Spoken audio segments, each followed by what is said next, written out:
Demonstrasi kontekstual modul 2.1 modul ajar berdiferensiasi. Saya Muhammad Taufik Eskom dari SMKN 1 Kejaksaan GGP Angkatan 11 kelas 279B Kabupaten Probolinggo. Profil fasilitator Bapak Ainul Yakin GGP, saya Muhammad Taufik PP Nunis Indayani.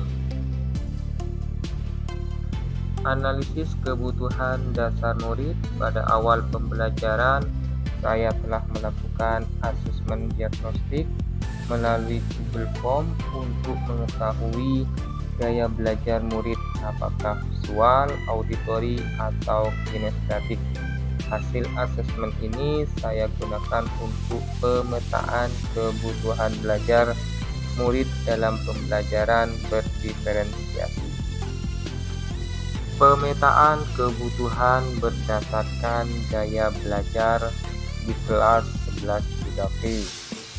Saya bagi 3 kelompok. Kelompok pertama, visual. Proses pembelajaran yang mengandalkan penglihatan sebagai penerima informasi dan pengetahuan. Auditori, gaya belajar dengan cara mendengar yang memberikan penekanan pada segala jenis bunyi dan kata, baik yang diciptakan maupun yang diingat. Kinestetik, proses pembelajaran yang mengandalkan sentuhan atau rasa untuk menerima informasi dan pengetahuan. Modul ajar berdiferensiasi penerapan desain brief. Identitas modul. Nama penyusun Muhammad Taufik Eskom. Sekolah SMKN 1 Kejaksaan. Mata pelajaran Prinsip Desain Grafis kelas 11 3P. Semester ganjil. Tema penerapan desain brief. Alokasi waktu 6 jam. Adapun tujuan pembelajaran, yang pertama, siswa dapat memahami konsep desain brief dan fungsinya dalam proses desain. Yang kedua, siswa dapat menganalisis sebuah desain brief yang diberikan. Yang ketiga, siswa dapat menerapkan desain brief dalam menghasilkan karya desain grafis yang sesuai. Materi pembelajaran, yang pertama, konsep desain brief, pengertian, komponen, dan tujuan. Yang kedua, jenis-jenis desain brief berdasarkan proyek, klien, dan tujuan. Yang ketiga, proses penerapan desain brief, analisis, perencanaan, dan evaluasi. D. Model pembelajaran. Pembelajaran berdiferensiasi sesuai dengan diferensiasi konten, diferensiasi proses, dan diferensiasi produk. Kegiatan pembelajaran, yang pertama, perkenalan dan motivasi (diferensiasi konten). Semua siswa mendapatkan penjelasan singkat tentang desain brief dan pentingnya dalam dunia desain. Yang kedua, siswa tingkat tinggi mendapatkan materi tambahan tentang berbagai format desain brief yang kompleks. Yang ketiga, siswa tingkat rendah mendapatkan contoh-contoh desain brief yang sederhana dan mudah dipahami. Yang kedua, analisis desain brief atau dikenal dengan diferensiasi proses.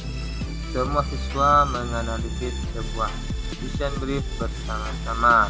Siswa visual membuat mind map atau diagram alir untuk memetakan komponen desain brief.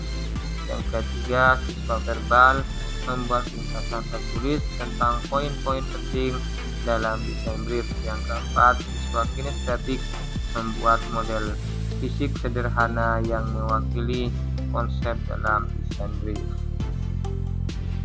Yang ketiga, perencanaan desain atau disebut dengan diferensiasi produk.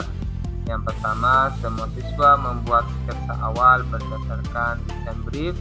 Yang kedua, siswa kreatif diberi kebebasan penuh dalam mengembangkan ide desain yang unik. Yang ketiga, siswa analitis diharuskan membuat beberapa alternatif desain dan membandingkannya.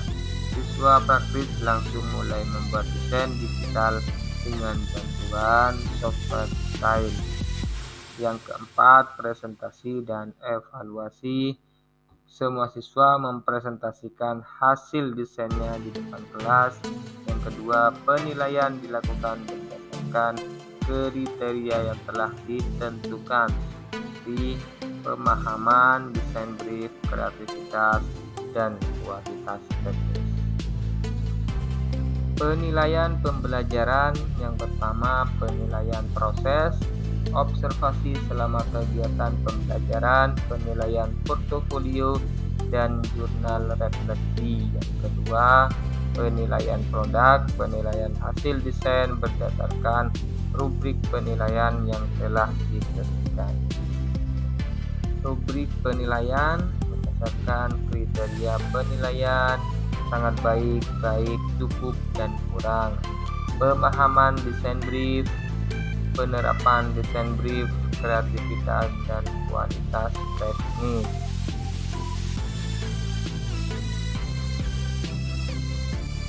Penilaian sikap, aspek sikap, kreativitas, kerjasama, ketelitian, dan tanggung jawab. Kriteria: sering mengajukan ide-ide baru dan unik, aktif berpartisipasi dalam diskusi kelompok, bekerja sama dengan sangat teliti dan rapi, lalu menyelesaikan tugas tepat waktu. Media pembelajaran, presentasi, PowerPoint, video tutorial, contoh-contoh desain brief yang dapat, software desain grafis. Yang kelima, bahan-bahan untuk membuat model fisik jika diperlukan. Diferensiasi konten, menyesuaikan tingkat kesulitan materi berdasarkan kemampuan siswa. Diferensiasi proses, memberikan berbagai pilihan aktivitas pembelajaran sesuai dengan gaya belajar siswa.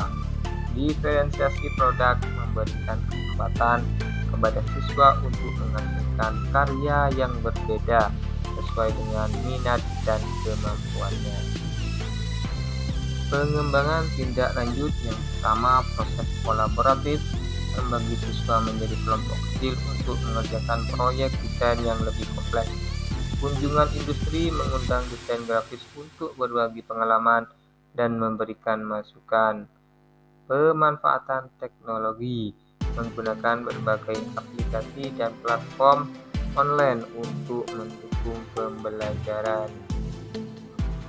Sekian pemaparan dari saya, kurang lebihnya wassalamualaikum warahmatullahi wabarakatuh. Terima kasih.